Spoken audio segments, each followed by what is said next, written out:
An American has taken on Tinubu and Shetima. Here is what he tweeted. He said, a drug baron president and vice president tied to Boko Haram, running a country complicit in genocide, telling your own story.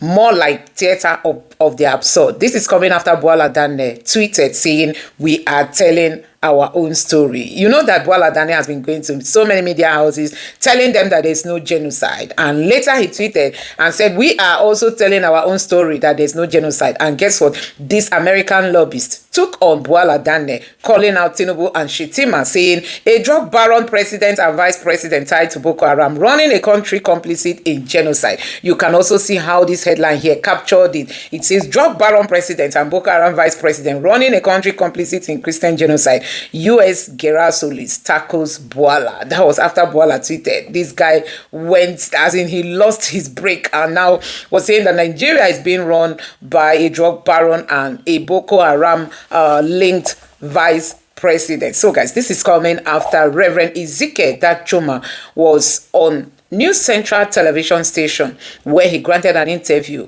sharing his experiences, how they've been burying so many Christians in the Middle Belt. Also, the guy who came out recently revealing how the Nigerian, the Northerners are trying to Islamize the country and posted a video that went viral. He has come out to say he's receiving so many threats. And because his life is being threatened, that he has gone to delete the video. But guess what? Nigerians are bashing out at him that this is why Christianity is being subdued. Why will he delete it? Even though the video has already gone viral and many people have already saved it and downloaded it. So guys, I'm just going to allow you to take a look at all these videos. Take your time, watch these videos and let me know your thoughts in the comment section below. Please don't forget to subscribe to the channel and turn on the bell notification. Now take a look. Well, I will tell you clearly, it is true. It is true because we are victims of this crisis. In 2001, specifically, when crisis started in, let me use Plateau State, about 50 people were in Kokin Church worshiping God in the Yelwa town of Shendam local government in Plateau State, when the Islamic terrorists attacked them, closed the door and burnt all of them, about 50 of them. You can go and do that research, it's there. Now, if it wasn't Christian genocide, why were they targeting church alone? After that, crisis busted out again and they slaughtered a lot of people. My uncle was literally slaughtered in front of his house in the same Yelwa, Shendam.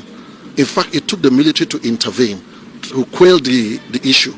And then our houses in Yelwa, in the village, because I'm from Shendam local government, our houses, 3 of our houses were burnt by these Islamic terrorists.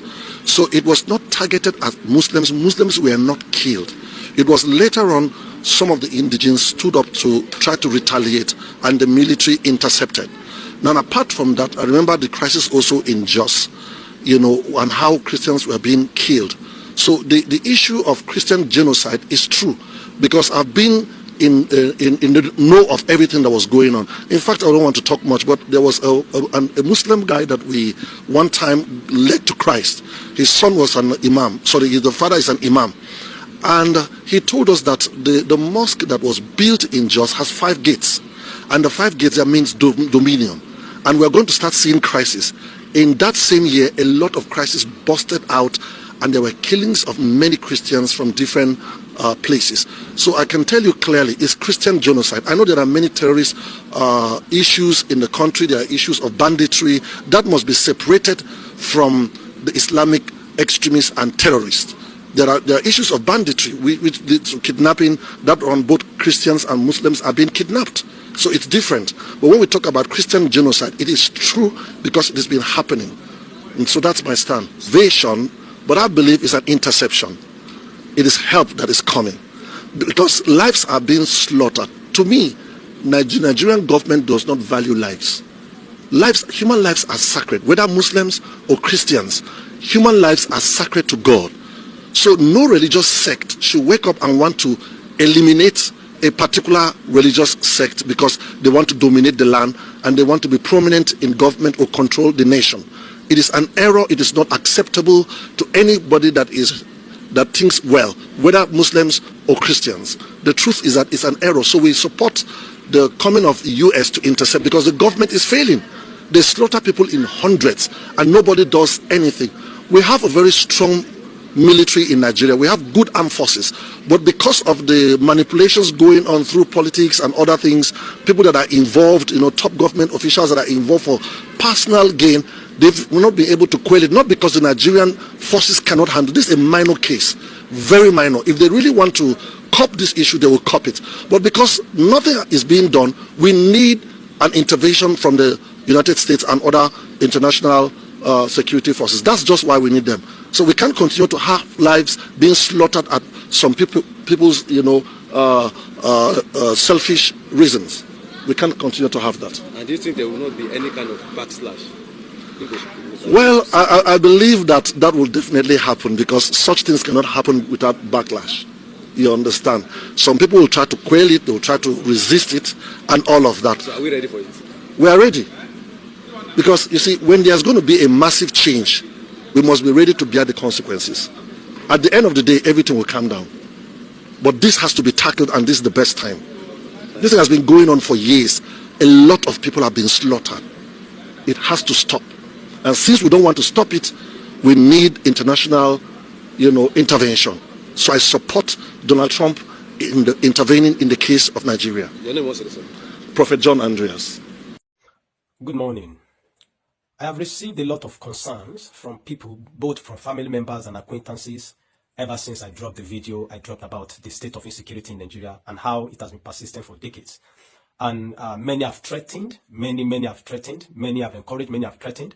But most importantly is the concern I received from my family members and people that I hold in high regards. My elder brother, who is the most senior for me at this time.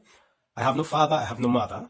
He is the most senior in our family, and he called me last night expressing his concern about how dangerous what I've done is, speaking like that, and that people, they will kill me and all that, and that my life is in danger. And every one of my siblings are really distressed about this. Also, senior colleagues in ministry, people that I hold in high regards, men of God that I love and respect very much, have called to say, please just delete it. Just delete it, and so that everything, just delete it. But I asked them one question. I asked them, I said, did what I said happen? Did it happen or not? They said, we know it happened. The point is that people here, they will kill you. They will arrest you. They will jail you. They will do what? They'll find a way to silence you. To prevent that, just delete it. And, they were very concerned. While I went to bed this morning at my own time of prayer, while I was fellowshipping with the Holy Spirit, and I was talking to God about this. This is a great concern. I've received several threats. People have said a lot of nonsense. And the Lord told me, said, I should delete it. The reason I should delete it is not because of it didn't happen. The reason I should delete it is simply because to honor the people that have called me to speak to me about it. To say, please just delete it. To honor my elder brother, that is the most eldest for me now in my house. To say, please just delete it. And to the men of God in ministry that, I'm a man in ministry. It means I'm a man in authority, or a man of authority. There are people that we hold in high esteem. And when they say do this, in honor to them, in love to them, it is good you do it. And that is what I've done. And so I deleted it. And the Lord said, your message has been passed across. Your message has been sent. It cannot be denied. No, your message has been sent. People are aware now and all that. You see, I've become a Muslim. But our forefathers blocked him from flowing into the south. They hindered the west, southwest, southeast, south, that they are supposed to receive. We are the ones that are receiving it at the middle bed. We stop that heat by standing on our faith in Christ. We refuse to submit our soul to Islam. That is why in one night, look at it, 501 people were killed completely in one night. I was there in the morning after the insurgent left. Come and see blood everywhere. In the process of carrying dead corpse from every house, from some on the roads, some on the field, some in the gutter. Depends on where they met you. They slaughtered you. A woman gave me a testimony that day. It was God in tears that saved her. When they came, they said, Pharaoh, because it was during the moonlight that very day. When they came, chanting Allah Akbar, Allah Akbar, Allah Akbar, entering this village.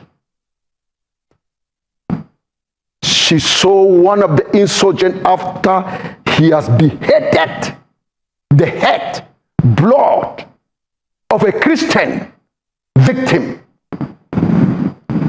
He licked the blood.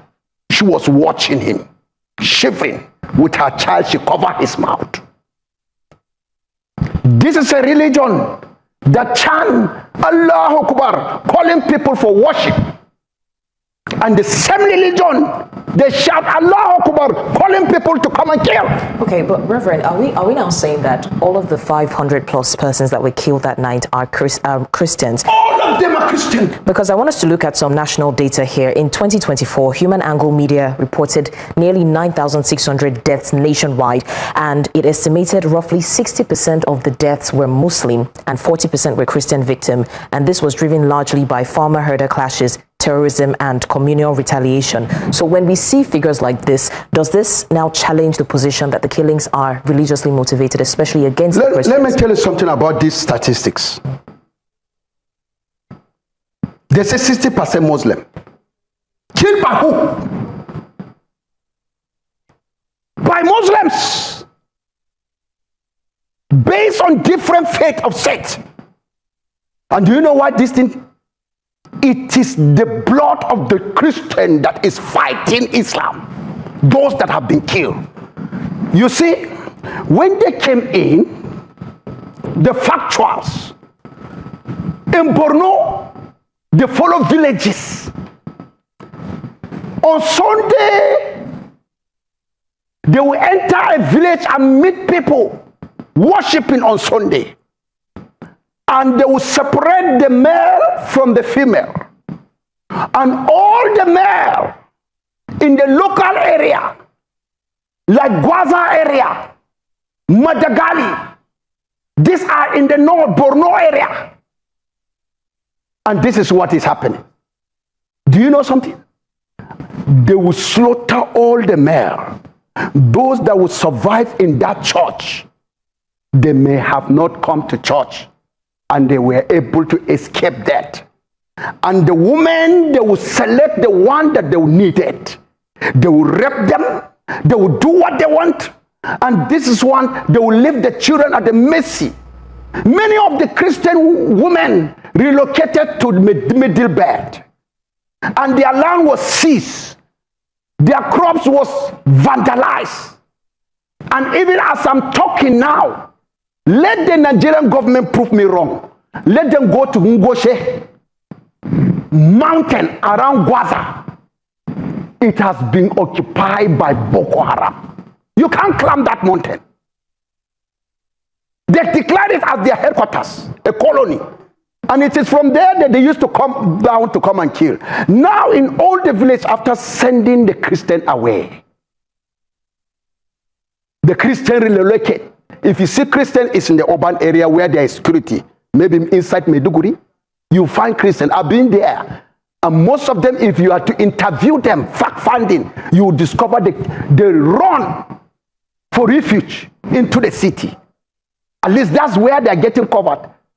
Rural areas of Borno, hardly you will find a Christian. The same thing in Katsina, the same thing in Zamfara, the same thing in Kanu. If you are there, as a Christian, you ought to be allegiant to them to control your life. So after they are left, now the machinery, the insurgent that they have brought, then the issue of faith came in. What happened? They started hitting. The Fulani were hitting the houses, killing them in the mosques, killing them in area. They know this is factual statement because I've been there. I preach on television of Zamfara, NT. I preach on Katsina. Even the day that I was in Gusau, that day, Matawale village, the president, his village was attacked. We are busy praying for them. Those that were able to escape, the Boko Haram entered that village of Matawale. And this is where Muslims are killing Muslims, the Izalas are killing other faith because of their indifferences.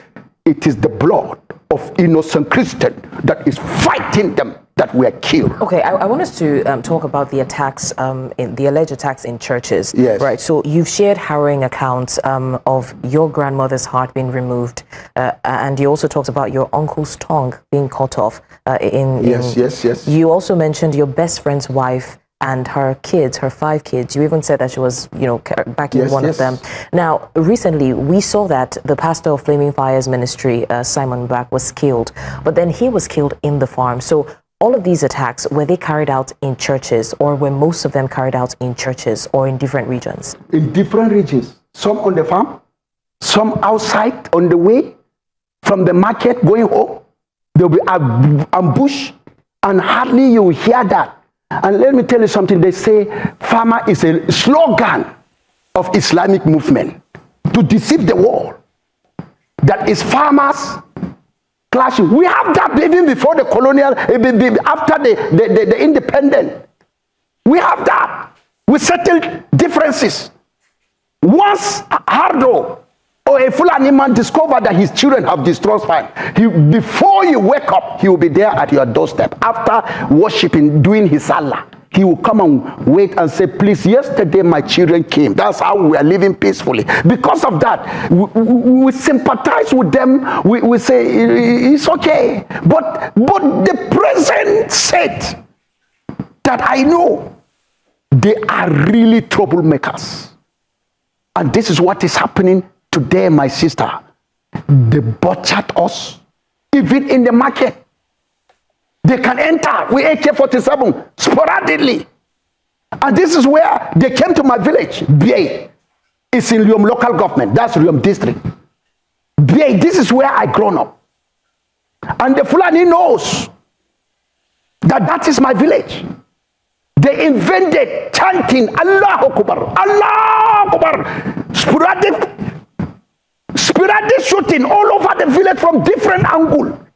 And this is the sound of their ghosts. I don't know whether it comes from, is it Iraq or Iran or anything. You hear kukum, kukum, kukum, kukum, kukum, kukum, kukum. This is the sound of the terrorists in Islam. And when they enter the village, and this is what happened. They move after that night. Those that were able to escape helter-skelter, they were able to go and hide. Then they burned the villages. I was called. I have to take a journalist to that village the following morning. Because I wanted to go down there. They said, no, don't come this night. They can do something for you. I was crying. I couldn't sleep. My wife is here with me. She know I was restless in Bukuru that time. Until when it was in the morning, I was able to move. Come and see children that came out from the bush, and they were in trauma. Women that hid themselves and went reluctantly into the village. The youths that escaped, they gathered themselves and come back into the village. They were following me into the house. What will I see? I was able to see my grandmother that I grown up with in Gomata. And the youths were challenging me that they want us to bring something for their self-defense. And we didn't do anything. And look at it here. When I saw her corpse, the youths are the one that opened her chest for me. And I saw a broken knife. There was no heart. They asked me, would they remove that knife? I said, no, leave it there. Let that knife become a weakness for us when eternity comes. Wherever they are, they will not escape judgment. Then they say, I should follow them again. Behind the yard, here is my uncle's corpse called Dangai.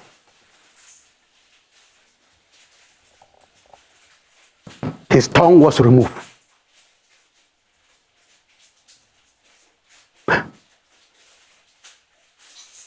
I asked the youth, they asked me, what will I do? That day, I was surprised to see the governor Governor Jonah Jang, Ahad Serene. He came to the village, and you have to cross 2 rivers. He came, and we did the burial. 13 people were killed. The monument is there. We didn't build it, but by God's grace, we'll build it. They took me to my childhood friend. We grown up, Daliop gang. What will I see? I went into his house. I saw his wife, 4 children. They are on other side struggling, and the woman, there's nothing she can do.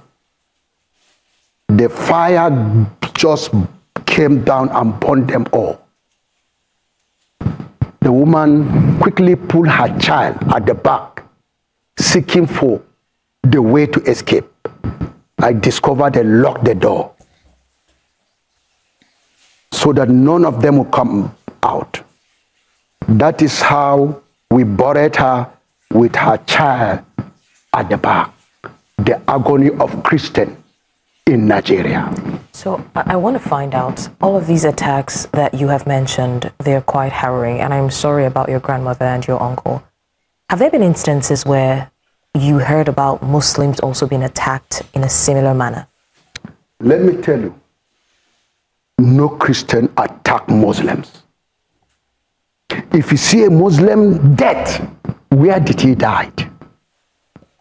It is in our village. So you're saying the Muslims also attacked other Muslims? I'm talking about when you see another attack, Muslims are saying they are killed, we killed them. Ask them, where did we kill them? In self-defense in the village, casualties came. In our village, they loot the village. Look at this village.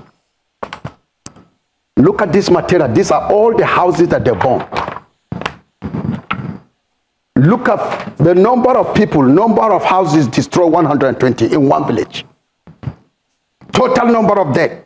Because God was able, and this is Christmas Eve, 1 person. But the other village, you can see me at their gravesite burying people at that place.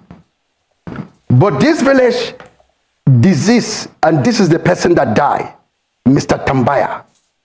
Total number of displaced people in that one village that they burned, including the church building. These are factuals that are here. In that process, some of the Muslim fall casualties. And there's one thing, the Fulani always come with extra people that in case, in self-defense, the fall casualties, they drag their corpse. They know I'm saying the truth. They know, you are listening to me. They drag their corpse to their ruga. And they will go and videotape and say, we killed them. Where? We have never moved to ruga where they are settling. But I'm asking God, God, if it is your will, give us just 1 day to visit ruga. Then they will know what stuff Christians are made of. But we have been exercising patience based on our faith in Christ. Jesus said, love your enemy. If they are hungry, feed them. If they are shelter, give them shelter. And we all did that. We give them place to sit down and rear their cattle. Even when we make harvest, we allow them to enter and eat the remaining crops that we left over. With full of love. Look at another village again that I went. It was dangerous. Oh God, help me. This is where Reverend was killed. And look at the houses. They were burned down. And I thank God the chief of defense staff came. This is NTV community. They came, Nigerian government came. The present chief of defense staff, Junior Matawali, he came. That day I knelt down, I begged them. Let them help us. Why is it that it's only the Muslim always come to our domain and attack us? Okay, so why? You have mentioned that, in your statement now, you've mentioned that the governor of Plateau State came to one of the villages when it was attacked. You also mentioned that the chief of defense staff came. So that means that it has reached their ears. Has there been any follow-up since then regarding this? And what was the response? Do you know that minister of, I don't get her name, that minister of humanitarian that was removed by present government? Because that woman was able to mobilize and bring materials as directed by the president. When she brought, I don't know what happened. After what she has done, there's a gimmick. Controlled by Islamic agenda in Asorok. I don't know what happened. Just to hear that woman was removed. Maybe she has a shortcoming. But I know her shortcoming cannot be compared with Muslims that are working with Tinubu destruction of this nation, so but they are not removed. If you're referring to Dr. Betaidu, is that it? Yeah, that woman, I didn't get her name. That woman really helped. So I look at it, they say, Kai, this woman helped these people. In fact, she's going to cause harm for Islam in the north. They maneuver the way they remove her. You see, any person in Jos, when Darie, my governor, Joshua Darie, hear very well. They have been killing us in mass from village to village. And do you know what happened? When he saw in one of the village that this machinery that were hired, many of them, our youth killed them in our territory. So the former general secretary of Miyeti Allah, Saleh Bayari, he passed the corpse to the government house. I imagine that day, the governor Darie said, you people have been killing Christians. I didn't say anything. Because my hand, now you brought the corpse, what do you want me to do? The Christians have never packed their corpse to bring to me. It's an offense to Islamic war. Since from that day, they started attacking this man. Because they want him to use all machineries to kill the Muslims. But he refused. Okay, very quickly, I want us to go back to the removal of the Minister of Humanitarian Affairs that you mentioned. Yes. Did she at any point offer support outrightly to the community? No, yes, she did. She brought trailer of rice. She brought mattresses. She sent representative to Broad. So are you now saying that you think her removal was attributed to that? Let me tell you, at the shadow, but they know best. But one thing that I know, with what she has done for us, these people, when they kill us, they don't want the governor to come in. You see, when the governor stood, they forced their way to Obasanjo, and he declared state of emergency. Daria was removed. And I thank God that day, after 6 months, they still stood with the enforcement that Daria should never come back. God chose me single-handedly at TCN, and I spoke. My brothers, after they have deliberated who is who in Plateau, they said Daria should never come back. I will not forget. The former camp chairman, Yakub Pam, was there. So I raised my voice. I said, where is your brother? Don't you see Islamic agenda is at work on Plateau because it's a Christian state? Why should we reject our brother? Why should we become Cain to kill our brother? This thing is moving down to the south. God is asking the Yoruba Christians, where is your brother? And the Muslims, where is your brother? We are all Nigerians. We are supposed to protect one another. God is going to ask us, where is our brother? The Muslims, in the north, the Fulani. If we have killed them in our mind, God is going to challenge us. Where is the blood of our brother? Okay, Reverend, I would want to come back to that because, again, there have been speculations that different Christian organizations have been silent since all of this began. But I want us to go on The stories of insecurity in Nigeria has once again been brought to the fore, and this time the President of the United States has warned that if the federal government of Nigeria does not act fast, there might be a military intervention in the country. But then again, the government has refused to accept that these claims of insecurity are pertaining to a particular religion. They say that insecurity affects every single person, religion or not, and it's not religiously motivated. But this time we have Reverend Ezekiel Dachomo, who has been saying that these killings are religiously motivated, targeted at the Christians. And today he has come with claims and proofs that he says are the things that he sees that makes him talk about this with so much passion. Thank you so much for being here again, sir. Thank you very much, Mike. All right, sir. Before the break, you were talking about some of these experiences, some of these killings that you have, you've seen the bodies, you've conducted mass burials. You also shared some accounts of things that happened in Dogonahawa village, and you talked about some things that happened in Yelwa Shandam. Now, one of the examples you gave was the fact that sometimes these attackers come to the churches and kill the men and rape some of the women. And then you also allege that some women are taken to neighboring villages. Run me through some of these experiences, because there have been speculations that since these attacks started, the Islamic groups or Islamic leaders have not really done anything in terms of sanctioning some of these Muslim attackers that have been alleged to attack these people. And it didn't just start in 2021. If we look back in history, we will talk about Deborah Yakubu, who was stoned to death in 2022.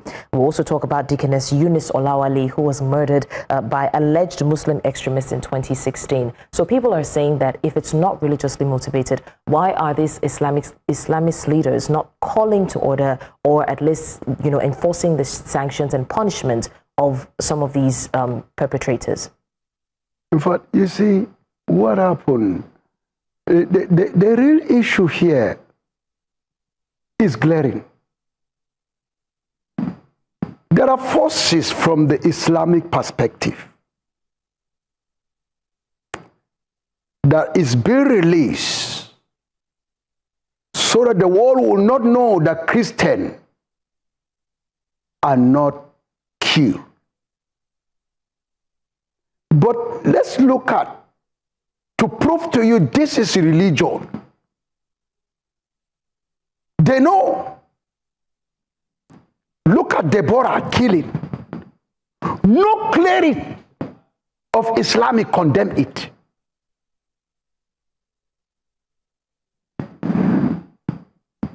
The mission of Leah is to show the world that they are in control of Christians. Nobody can do anything. The issue of Muslim ticket, that's a complete genocide to the Christian in Nigeria. And it's all plans towards Islamic people to take over Nigeria. Special advisor on security matters is a position that has become a birthright for Islam. Look at it.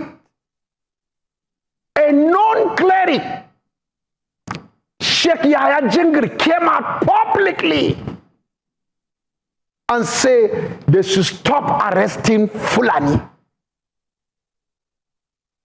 And he's the leader of Izala, the strongest sect in Islam. And all his people are allegiant to what he said. No government condemn him. No single cleric They were silenced about it. The man was boastful. And you will say that this thing is not religion? Okay, Reverend Dashman, let's talk about the warning that was issued by the President of the United States regarding a military intervention if the federal government doesn't act fast. Do you think that a U.S. intervention will solve the problem of insecurity, or would it just worsen the already existing issue on ground?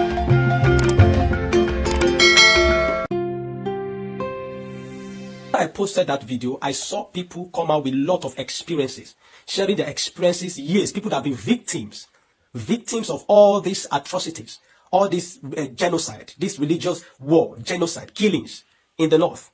And people were sharing their experiences. I couldn't respond to many, but I was just reading the comments, the ones I could read, and people were just talking about these things. Now, you see, something is that you can silence the truth today. It will speak tomorrow. If you silence it tomorrow, it will speak next tomorrow. If you silence it next tomorrow, it will speak the day after. Now, it doesn't matter how long you silence the truth. One thing you must understand is that the truth will continue to speak. It doesn't matter even if you kill the messenger of the truth. If you kill a messenger of the truth, 1,000 more will respond. They will rise and they will speak. It's just a matter of time. We live in a community, in a society of anyhowness, anyhow things goes. And for years, people have just learned to embrace this, and just left them to, to live with it. Nobody wants to talk about it. Nobody wants to talk about the pain. Nobody wants to share it. And when the accusations come from the US to say this is what is happening, which we all know is happening, instead of the Nigerian government to accept that this is happening and that they are working tirelessly to stop it, they are working tirelessly to ensure that they put an end to it, they came out to deny that it is not happening. That is the first place where I got angry, because I was a victim. I was involved. As from my childhood, I've been involved. I've seen these things. So for them to come out to say it did not happen, that is why I got angry about it. It did not happen. For what we know has been happening. And they say, no, there is no Christian genocide. No, there is no this, no, there isn't that. If we do not speak, they will control the narrative. They will continue to tell that it never happened. People that have died for this cause, people that have been killed, children, pregnant women that have been ripped open, their death will mean nothing. They'll say, no, it didn't happen. No, it didn't happen. And everybody will just go along with it. It is time we stop. See, there is a time in life where silence means wisdom. There are times that silence means wisdom. But there are times that silence is dangerous. It is dangerous to be silent. And these are the times where it is dangerous to be silent. Now, people are worried about for me, worried about for my life. People, friends have reached out. Partners in ministry have reached out to say, hope you're doing well. With this thing, they will come for you. They will kill you. But let me let you understand something. I am not married. I don't have a wife to say I'm concerned for my wife. So because of that, I will not speak. I don't have a child, or I don't have children yet to say I'm concerned for my children. The only thing I have right now in my life is the gospel of Jesus Christ. It's Jesus and Jesus alone, and the assignment he has committed to my hand, and the work I'm doing here. I lived in Port Harcourt until the Lord brought me down here. I lived almost all my life is in the north. And so I don't have any ties to say, who will look after my wife? Who will look after my children? No, I don't have any. What I have now is the gospel of Jesus Christ, which is the truth.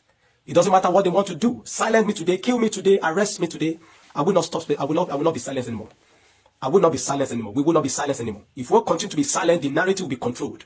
They will twist the whole thing, and they will make us to understand that it never happened. See, killing me now is just a way to reunite you with my Lord as early as quickly. If you kill me today, because either you kill me now, if I died, I could die in the next 5 minutes. If I don't die in the next 5 minutes, I die in the next 1 hour. If I don't die in the next 1 hour, I die in the next 1 day, the next 2 years, the next 5 years, the next 50 years, in the next 60 years. One thing is sure: one day I will still die.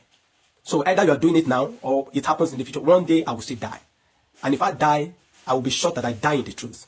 So if you want to come and arrest me, if you want to come and kill me, you should hurry up for it. If God permits you to kill me, then it is God that permits you. If I die today, if you kill me today, it is because God permits you. No man can take my life except God permits. Because my life is forever hid in Christ Jesus. I am saved. If I die today, it is glory. If I die now, it is in glory. I go to God in glory. I'm not afraid of no one. If the government want to come and take me to some black site to torture me, to kill me, to do whatever it is they want to do for me, to arrest me, to jail me, there is no problem with that. You can come and do whatever you want to do. But what I will not do is that I will not go back to change the narrative. I will not go back and say what I've said is not the truth anymore. I will not say, no, what I've said, I said it at all, or I said it because I was afraid. No, what I said is what the reality is. You see, what I said is not a new truth. This is what everybody knows. It is just the uncomfortable truth, which nobody wants to admit. We people are being careful about, because they don't want to be seen as a bad ex of the society. I love this country. Only once have I ever desired to travel out. I got admission in the US in 2014. And the moment they bounced me at the embassy once, I didn't even bother to try again. I just came back home and continued my life. People say I retry, so I don't have any other place except here. This is why it has to work. We must assure you, because I don't have any ambition. To say maybe one day people have ambitions to live, to Japan, to do all those things, but I don't have enough of that. Except for maybe one day, I go for ministration abroad and all that. But this is where I have. This is Nigeria we have. We cannot be in a nation where some people find it that it is their right to kill another human being that speaks against their God. Some people feel it is their right to kill another human being. They say it's blasphemy. How do we permit such a law in a secular nation? To say, no, this person has spoken against our Muhammad or against our God, against our Jesus, and he deserves to die. Nobody deserves to die because of another God. Nobody deserves to die because of another God. In Christianity, for me, I would die for the sake of my God, but I will not kill another man for God. I would die for Jesus, but I will never kill another man for Jesus. That is not the mandate of Christ. We die for the gospel, we die for the cause of the cross, but not to kill. So if anybody feels it is a right that they can kill, then we will never move forward. Abolish Sharia. It has no place in Nigerian society. If they want to ensure they keep practicing Sharia, then they should create another country. But we cannot be living in one country. We call it one Nigeria. The concept of one Nigeria. You ask yourself, has Nigeria ever been one? Is there any time Nigeria has ever been one? What we have learned to do over the years is to manage to live with each other. We have only learned to manage to live with each other, to manage to tolerate each other. But Nigeria has never been one. And if this country is going to progress as many of us want it to, as many of us desire it to, then certain barbaric acts have to be put away. This is not an Islamic nation. This is Nigeria. It is not an Islamic nation. Certain barbaric acts have to be put away. We want this country to work. We want it to succeed. Many a time we have traveled in prayer for it. Many a time we have labored to ensure it grows, to ensure it develops. We have all it takes to be a world-class country among the countries of the world. But here we are, penury, poverty, dejection, recklessness. No consequence. People do whatever they like and go with it. Government officials do whatever they like and go with it. Nobody want to talk because you don't want to be said. People know the truth. They say, I don't want to be the one to say it. We know now. We don't want to make it no be like that. No, we will never succeed that way. I've told you, I've deleted that video simply because of people that I honor and respect so much that spoke to me about it. But what I will not do is to say it didn't happen. No, I experienced it. We saw it. Many people have come out. If you give an opportunity for people now, open a platform for people now to air their experiences in the northern part and all those in the years, they will come out. They will come out in hundreds of thousands and millions to tell you. People that their life have never remained the same. They have not recovered today since Sharia riot. Since from that moment their life became disorganized. Till today, they have not recovered. How dare we now say it didn't happen? How dare we now say there is no persecution? I've deleted the video as just to ask me, but let's understand. We cannot continue to be quiet against injustice. We cannot continue to be quiet against the bad things and the evil that is happening in this country. We want Nigeria to succeed. Regardless of who the president is, either from this president or whatever next president, we want Nigeria to succeed. I desire to see a working Nigeria for all, where all men benefit, where all men are carried along. But not where some people think they hold the monopoly of violence. They can keep killing spree in the rate of delusional people that have been brainwashed and with extremism. And they keep going about doing these things. And we're not doing anything reasonable about it. I trust the Nigerian military. I have confidence in them. They accept the fact that many of them are being compromised. If Nigerian military, the military that we know, I schooled in military school, so I know what I'm talking about.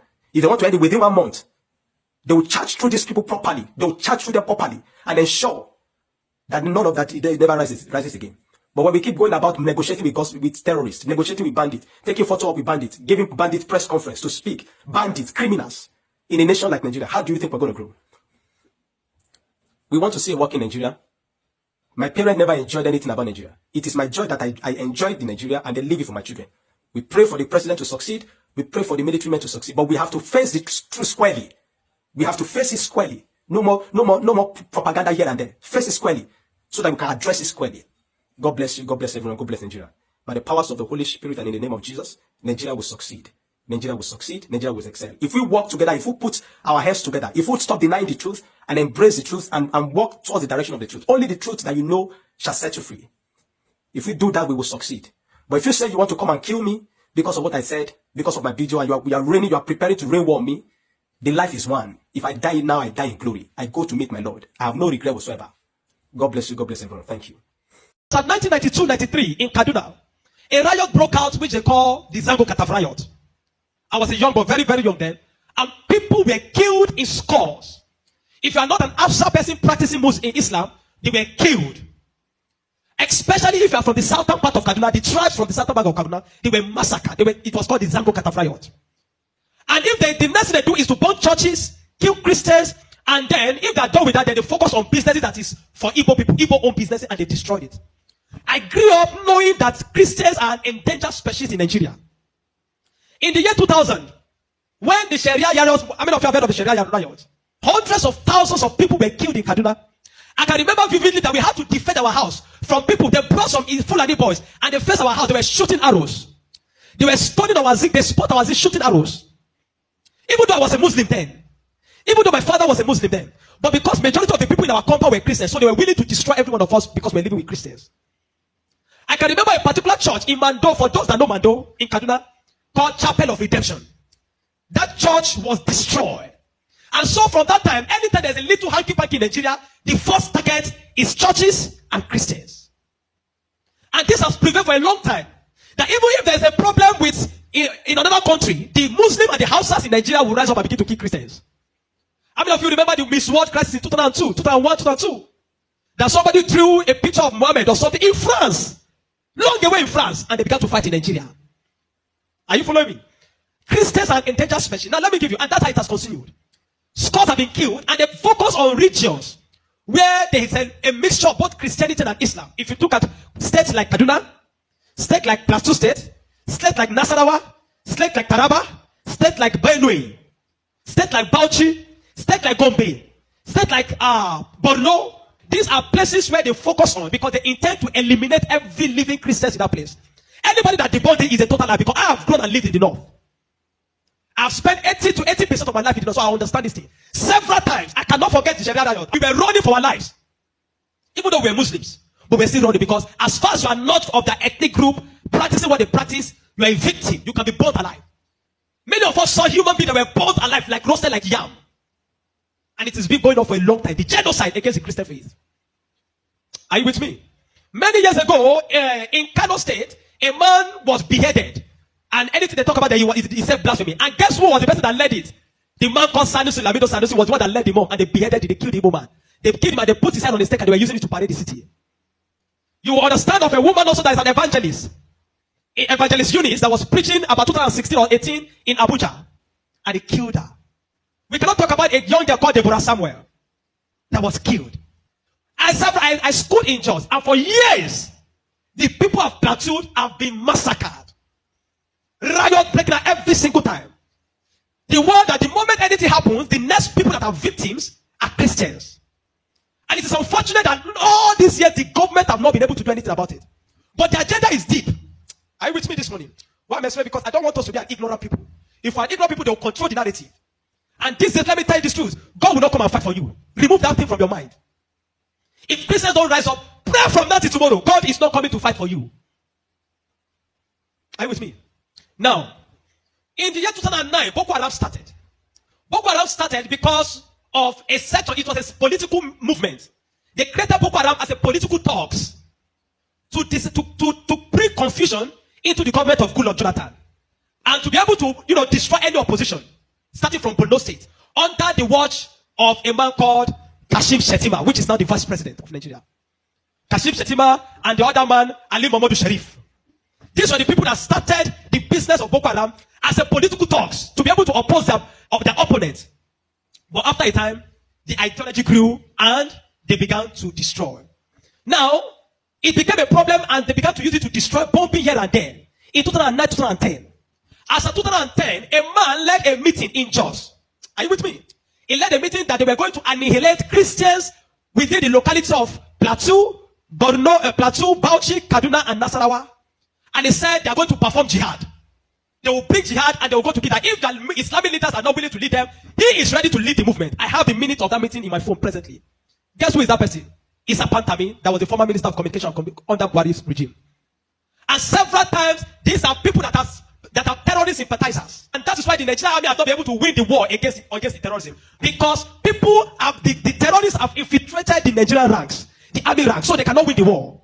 That said, Osama bin Laden was a better Muslim than he is. He was sad when Osama bin Laden was killed. And he has said it several times that Boko Haram should not be killed. He said they are their Muslim brothers. How do you win a war against terrorism? When there are people high in government that are sympathizers to terrorism, how do you win that war? Now, there are 4 categories of insecurity or people that are causing insecurity. Number 1, you have Boko Haram. Number 2, you have bandits. Number 3, you have Fulani herdsmen. Now I'm going to show you how they're connected. Many people don't know. The Boko Haram and the Fulani herdsmen have one mission. The mission is simple: Islamize Nigeria. Come to a territory that are Christian dominated, kill everybody there, occupy their land. Go to Benue, look for a community, kill them there, occupy their land. That's always me. Boko Haram and the Fulani herdsmen. Have you noticed? The Fulani herdsmen they don't kidnap, they kill. There's hardly a place you hear the Fulani herdsmen capture that they say these are Fulani herdsmen. No, when they go, they kill. How do they kill? They kill with guns. You must now ask yourself, how does a Fulani man get AK-47? Do you know the cost of one AK-47? One AK-47 is over $1,000 something. Where will a Fulani man be able to obtain to be able to get one AK-47? Are you with me? And now, so you know that there are people that are sponsoring this movement. Then the Boko Haram and the Fulani, they go about Christian-dominated areas. You will understand that when this terrorism started in Nigeria, that only people that were killed were Christian churches. You will not hear that they kill anyone. It is Christians and churches. I remember in Kaduna then that churches began to look for security men to guide their churches in every service day. Otherwise, you can be in church and the next is boom, everybody dies. And churches that don't have money to hire soldiers began to use some of their members. I was a member of the security team in my church in Deeper Life in Kaduna in 2010. Because we don't stay in the church. Once I come to the church in the morning, we stay outside, moving around patrolling, because anybody can come and drop anything. So when Boko Haram started, the majority of Muslims, the Hausa, Northern Muslims, the Hausa, they were happy. I know people that were celebrating it. If you see them crying today, I'll tell you why. At the initial beginning of this thing, they were happy celebrating the killings of Christians. They said they are purging Nigeria of RNA. It was majorly on Christians and Christian-dominated areas. But when it comes to 2014, the man Buhari and APC that wanted to overthrow the government of Jonathan, by all means, decided to employ mercenaries from Niger, from Chad, from all those Fulani, from other African nations where they're Fulani, and they brought them into Nigeria. What was the goal? The goal was that if Jonathan does not concede defeat in the election, they were going to rain hell on Nigeria. So they brought in these mercenaries, and they equipped them with rifles, the Aerofiles, the Buharis. Are you with me? The Aerofiles, the Buharis. Every one of these people called APC, they brought in mercenaries and armed them in the bushes and told them to wait. The moment Jonathan did not concede defeat in the election, they were going to start. But unfortunately for them, Goodluck knew of the assignment. He got intel about it, because the man said he said his ambition does not want the blood of millions. So the man conceded defeat and left. And so they declared APC winner. Now, you have already brought people from different parts to come and fight. But when they wanted to come and fight, they don't achieve anymore. So now they left those people in the bush. They left them with guns and ammunition in the bush. And when Buhari became the president, he abandoned them. Instead of them to settle them and let them go back, they abandoned them. And the people saw Nigeria as a place that is good. And the people decided to remain in Nigeria. Those are the people that started bandits. Before, we don't have anything like bandits. Banditry started under the watch of APC, under Buhari, because they were the ones that brought them in. Kidnapping, because they needed to survive. So they started by kidnapping. And they started by kidnapping. And they started by kidnapping. And they started by kidnapping. Over time, now, you understand that there are certain parts of this nation where there are mineral resources. Don't be an ignorant Christian. Follow me. Don't be an ignorant Christian. Don't be in a nation where you don't have understanding of what is happening. Now, there are some parts of Nigeria where there are good resources. And this is been illegally mined by elites, the military generals, the oligarchs, the people that are the leadership of the North. They were mining these resources, and the money does not go into the federal government account. So what they do is that they employ the services of this banditry to create two things. Number one, to create diversion. So when you go to Zamfara, that's why you hear that they say they're killing in Zamfara now. It's because of the Ilema gold mine. There is gold in Zamfara that they're mining. And so these bandits that are already in the bush, some people collaborate with them, partnered with them, and told them to keep creating confusion, create chaos. When you keep creating chaos, the Nigerian state and the people of Nigeria will not be able to focus on the illegal mining. They'll be concerned about the insecurity. So the insecurity is created as a means of diversion in the north. Are you following me? It is created as a means of diverting the attention of the military and the Nigerian populace from being able to focus on the illegal mining of resources. And any part of the north where there is resource, you find out that insecurity there. Recently, it has started in Kwara, because there's a great amount of lithium in Kwara too that they have discovered and they're mining. So they partner with the Chinese, because the people that do this illegal mining are the Chinese. They partner with the Chinese to be able to. So the bandits became the security men of the Chinese and all those people to protect them. So that while they are mining, they can begin to cause chaos. Because while the people are mining and they are causing chaos, kidnapping, nobody will be able to focus on what the Chinese are doing and those people illegal mining. Every single day to this moment, I'm telling you, they are mining in those places. And they will take it to an airfield in the bush and fly it out of Nigeria. They are making billions of dollars from it every day while people are being killed. That is why you now hear that Muslims are saying that they are killing Muslims too. What you have, it is what Buhari created. The APC-led administration created. The banditry they created is what is affecting the North now. Because the people they brought to come and kill Nigeria in 2015 did not succeed because Goodluck relinquished power to them. And now the people have become thugs. They have become tools to be used in the hand of men that are using them to secure their illegal gold mines. And that's why you kill them. That's why you hear that they say they're killing Muslims. Now, the Christian persecution and genocide has been there. So you find that at the other part, the Muslim and the Fulani men keep going around killing in all those parts, and the Christians and the churches have been silent for too long. This evil has prevailed in Nigeria because the righteous men have been too quiet. If we're ever going to win against insecurity in Nigeria, Nigeria must put two things Nigeria must do. Number one, Nigeria, Sharia law must be completely abolished in Nigeria. Because Nigeria is not an Islamic state. Why will Nigeria, some part of Nigeria, be practicing Sharia? The law guiding them, constitutional law, that believe that if somebody deserves to die because he speaks against his God. Can a house man insult Jesus and I kill him for insulting Jesus? But somebody believe when you speak against Muhammad, you deserve to die. How do you live in a country with somebody that have that kind of mentality? The military have become complicit. They are compromised. Nigerian military cannot win this war. 20 years from today, I'm telling you, 20 years from today, this thing of insecurity will not end because there are people that are enjoying it, benefiting from it, and reaping from it. If Nigeria wants to win this war, partner with America. Let them come and militate. How many of you have seen that in Kano yesterday, some people were protesting that they don't want America to come? Because they believe what they have been told is that if America is coming to kill Muslims, and the man said he wants to come and kill terrorists, but they are protesting. Anybody that is negotiating, people like Ahmed Gumi, Sheikh Gumi should be locked away. A terrorist sympathizer is a terrorist. A man that believes that you are not supposed to kill a terrorist is himself a terrorist. A man that believes that we should go and negotiate. How do you go and negotiate with terrorists? Because you see, terrorists are not just criminals. They are working with the wrong ideology. A man that believes that killing he has nothing to lose. How do you negotiate with a man that believes that killing himself is going to meet their God in heaven to collect 72 virgins? How do you negotiate with such a person? A man like Sheikh Gumi should be locked away. A man like Ali Mohamed Shari should be arrested. You want to win against terrorism, you must go brutal. No nation win against terrorism by pampering them. The custom is taking rice, seizing rice from Nigeria and taking it to terrorists in the bush that they need to take care of them because they are human beings. No. The moment you have become a terrorist, that you see that taking the life of your fellow human being is nothing, is to please a God, then you don't deserve to live. Children of God, I'm not going to ask you to pray because this is not a period of prayer. This is a period of action. Reverend Dr. Ezekiel from Jos, the man I've been speaking, I've paid attention. Not for what I've invited the man for interview because they don't want to give the man any airtime. But you see, any little thing they will call Gumi and give him microphone. Gumi, they are inviting Gumi up and down. The media is complicit. The Nigerian military are complicit. You can't win war with this Nigerian army, not because they don't have the capacity, but because they are compromised. Buhari created banditry.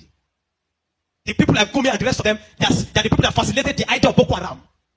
And today, some of them are your leaders in government. Some of them, most of them are moving free. Not one have been arrested.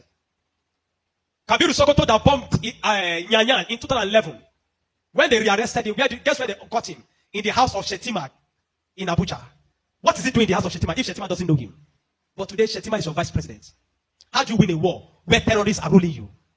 Where terrorists sympathizers are moving around? This is not a period to say we are praying. No! This is a period of wisdom. This is a period of action.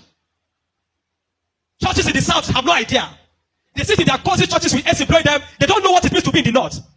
They don't know what it means to be running for your life. That every Sunday in the church there in Kaduna, when the senators pray, everybody's praying with one eye open. Because you don't know God might go up at any time in the church. The Nigerian church must rise up. There's an agenda. And if you read the minutes of that meeting in 2010 led by Isa Patami, you will not believe it. I have a recording of his messages. Where he said, why would they be killing their people? He said, why would they be killing his Muslim brothers? Referring to Boko Haram as their Muslim brothers. How do you win with such a people in government? And that guy was a minister under Buhari for 8 years. Do you know what I'm telling you this morning? You are a Nigerian. If you are not aware of what is happening around you, in a short time, one day your calamity will just come. You will not know how.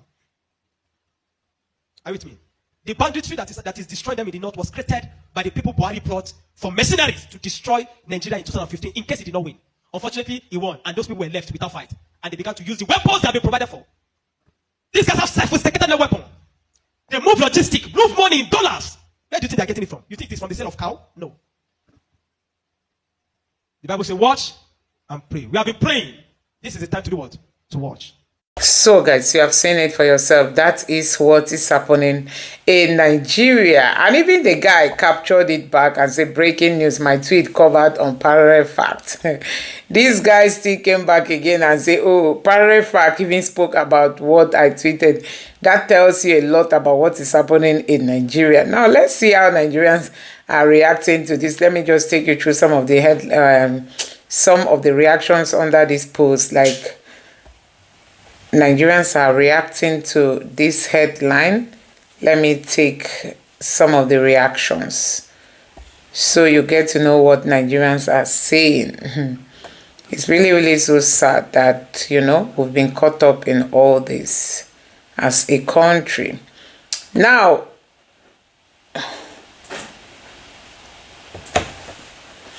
even Bayo Ononuga reacted to him saying, IPOB Gerasolos, you cannot even spell word correctly. You reveal your illiteracy by writing Baron. By writing Baron. Oh my God.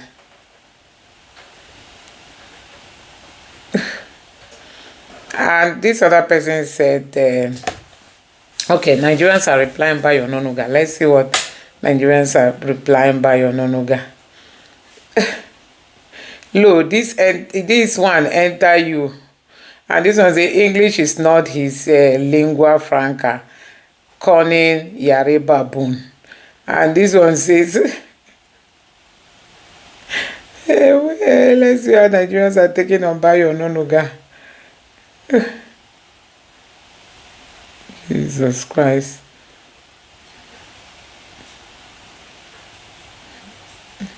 They call you Oga a drug baron. And this one here says, this is the man who wrote about Tinubu's drug and forgery case in 90s, now defending him as a spokesman. If shame was a person, it should be you. A shameless Yoruba old fool with no iota of integrity. That's what you are. It's only in Nigeria that shameless entity like you will close to the corridor of power, because the government has handed over criminals and terrorists like you and your master. This other person say, your level of bigotry is something else. What's the connection with IPOB on what he said about Tinubu? People like you are the reason why APC is making wrong decisions and wrong decisions that is running Nigeria.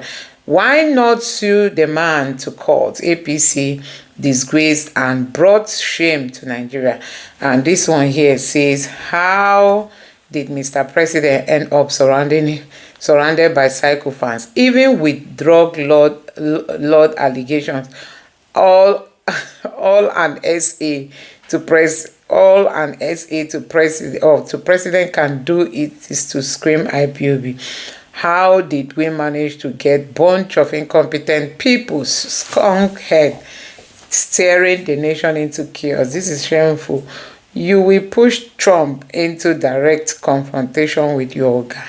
Trump mouth no good, oh. You better just keep quiet. This one say, you literally acknowledge that your guy is a drug baron. The spelling isn't correct. This is height of remarketing Nigeria, but you are never accept. Just imagine the adjective used in describing your country leaders. You should be ashamed. But I don't think if you will ever. And now this work they pay you to do. Hey now, try stay with truth before you die. You let people remember you for good. Useless urchin. You are only concerned about his spelling, not that you are debunking what was said. Omo Eru. Very Nigerians know. Social media is really something else. The International Criminal Drug Oh guys, I can't even read this one, honestly. These guys, they want to finish Tinubu here. Let me know your thoughts in the comment section below. Please don't forget to subscribe and turn on the bell notification. Thank you.